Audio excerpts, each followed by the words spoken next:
J'incite fortement mes 16 000 followers à suivre Thomas Dietrich, qui est le digne successeur de François-Xavier Verschave dans ses alertes contre les crimes de la France-Afrique, c'est-à-dire les crimes de l'état profond en putréfaction français qui veut perpétuer l'esclavage des Africains.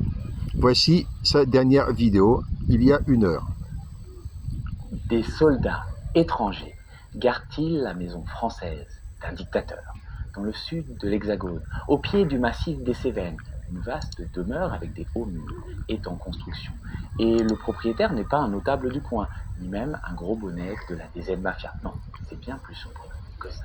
Le propriétaire de cette villa est Mamadi Doumbouya, le général président de Guinée, l'un des autocrates les plus sanguinaires d'Afrique, qui, avec son épouse française, une ancienne gendarme, s'est offert un home sweet home dans un coin reculé du département du Gard, aux alentours de ce petit palais dont le permis de construire est jalousement gardé secret par les autorités françaises. Le visiteur n'est pas le bienvenu, car d'étranges vigiles gardent la villa et n'hésitent pas à intimider tout journaliste comme moi, un peu trop curieux, le tout avec la bénédiction de la gendarmerie locale. Et c'est justement sur l'identité de ces fameux vigiles que j'ai enquêté. Et restez bien jusqu'à la fin de la vidéo, car cette investigation comporte tous les ingrédients d'un petit scandale d'État.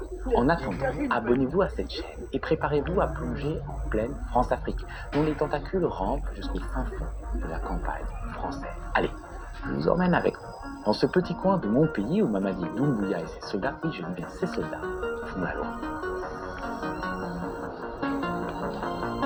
Le drame de l'Afrique, c'est que l'homme africain n'est pas assez entré dans l'histoire.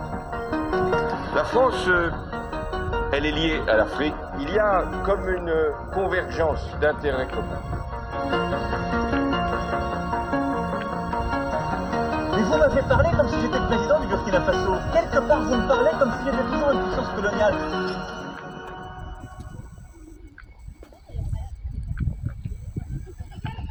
Ces gens racistes qui utilisent des compradeurs, qui utilisent des agents locaux, qui sont l'équivalent de gardiens de camps esclavagistes.